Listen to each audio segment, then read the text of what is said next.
हाँ जी, +1 arts class. आज हम करेंगे आधुनिक काव्य में से अयोध्या सिंह उपाध्याय हरिऔध द्वारा लिखित पवन दूत कविता भाग में से आपने इसके प्रश्न उत्तर करने हैं।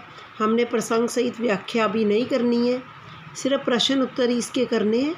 पवन दूत में राधा श्री कृष्ण के प्रति अपने प्रेम को किस प्रकार से बता रही है, उसके बारे में बताया गया है कि राधा जो श्री कृष्ण के वियोग, श्री कृष्ण उसे छोड़कर चले गए हैं, कि वे वृंदावन को छोड़कर, मथुरा को छोड़कर वृंदावन मतलब चले गए हैं। उन्हीं से रिलेटेड कि राधा श्री कृष्ण के वियोग में किस प्रकार से दुखी है, उसी से रिलेटेड है। वेरी शॉर्ट क्वेश्चन और शॉर्ट क्वेश्चन आज मैं वही भेजने जा रही हूँ कि श्री कृष्ण के वियोग से राधा की व्यथा, कि जब श्री कृष्ण उसे छोड़कर चले जाते हैं तो उनकी व्यथा का चित्रण किस प्रकार किया गया है। कि श्री कृष्ण के वियोग में राधा दिन रात रोती रहती है, उसकी आंखों में सदा आंसू भरे रहते हैं और वह अत्यंत उदास दिखाई देती है। राधा भी चातक की तरह वियोग की पीड़ा में, कि चातक चीते की तरह वियोग कि श्री कृष्ण से अलग होकर दिन रात रोती रहती है। उसके मन में श्री कृष्ण के मिलन की लालसा दिन रात बढ़ती जाती है। उसे सुखद वस्तुएं और किसी भी अन्य चीज़ क्रिया कोई काम में उसकी दिलचस्पी नहीं, वो दुखदाई प्रतीत होती है। नेक्स्ट क्वेश्चन है, पवन ने आकर राधा के दुख को किस प्रकार कम किया।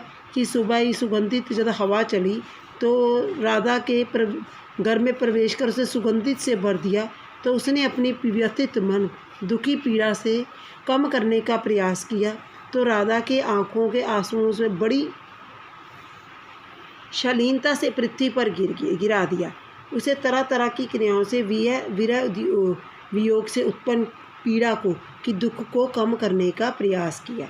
फिर राधा ने पवन को दूत बनाकर क्यों भेजा।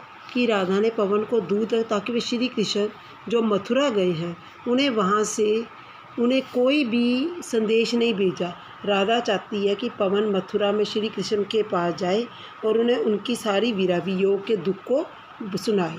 नेक्स्ट है, राधा ने पवन को श्री कृष्ण का परिचय किस प्रकार दिया। कि श्री कृष्ण के शरीर का रंग जल से भरे हुए नए बादलों के समान सांवला, उसके नेत्र कमल के फूल के समान बड़े बड़े, मुख मुद्रा सौम्यता की मूर्ति, उसके वचन अमृत रस से भरे हुए। नेक्स्ट है, मुरझाए फूल, फूले कमलदल, मलिन लतिका जैसे उपमानों के द्वारा राधा ने अपनी व्यथा किस प्रकार व्यक्त की है। कि अपने दुख को व्यक्त मुरझाए फूलों के समान, खिले हुए कमल की पत्तियों के समान श्री कृष्ण के सामने दुखित भाव से जल पुंज में जाकर डुबोकर आंसुओं से जताना चाहती है, और सूखी लता को श्री कृष्ण के कदमों में डालकर अपनी विरह वेदना का परिचय दिया। इसका लास्ट क्वेश्चन है, पवन दूत कविता का केंद्रीय भाव। इसमें राधा के विरह का दुख है पवन दूत में, कि किस प्रकार पवन दूत की मार्मिक दर्द भरे चरित्र को प्रस्तुत किया। कि कवि ने राधा द्वारा पवन को दूती बनाकर अपनी विरह वेदना श्री कृष्ण तक पहुंचाने का प्रयास किया और श्री कृष्ण की चरण मूर्ति को लेकर आने को कहा है। उस चरण धूलि को अपने शरीर पर लगाकर अपना जीवन सफल बनाना चाहती है। प्रिय प्रवास का कौन सा, इसके बाद है वेरी शॉर्ट क्वेश्चन, कि प्रिय प्रवास में कौन सा प्रसंग वायु को दूत बनाकर भेजने का। पवन दूत प्रसंग। श्री कृष्ण के वियोग में राधा अपना समय कैसे बिताया करती है, रो रो कर चिंता सही। राधा के आंसू किसे भिगो रहे हैं, धरती को। सुगंधित वायु ने राधा के घर में कहाँ प्रवेश किया, वातायनों में। पवन ने राधा के आंसू कहाँ कहाँ से गिराए, राधा की पलकों से धरती पर। पवन यानी हवा, वायु ने। पवन की प्यार वाली क्रियाएं राधा को कैसे ही लगी, वैरिणी जैसी, कि जैसे वैरिणी बनकर आई हूँ। राधा ने पवन को कौन सी गाली दी, पापिष्टे, पापी की। श्री कृष्ण का रंग कैसा, नव जलसा, नए बादलों जैसा। श्री कृष्ण से बिछुड़कर राधा को किस पर भरोसा था। कि जब वह श्री कृष्ण से बिछुड़ जाती है तो राधा को किसका पर भरोसा था, वायु पर। इसके बाद नेक्स्ट क्वेश्चन है आपका 10वां, राधा ने वायु से कौन सा संबंध जोड़ा था, बहन का, भागिनी। मथुरा नगरी किस नदी के किनारे बसी हुई है, जमुना नदी। राधा के किस ने किसको कष्टों को दूर करने पवन का? मेहनत करने वाले श्रमिकों और किसानों के। राधा ने पवन को किस प्रकार किसके साथ खेलने के लिए? कमल के फूलों, पेड़ पौधों और बेलों का। मथुरा के मंदिर किसके समान ऊंचे वर्णित किए गए? सुमेरु पर्वत जैसे। श्री कृष्ण की आँखों को क्या कहा गया? ज्योति उत्कीर्णकारी। श्री कृष्ण के भय वस्त्र किस रंग के थे? पीले रंग के, पीताम्बर।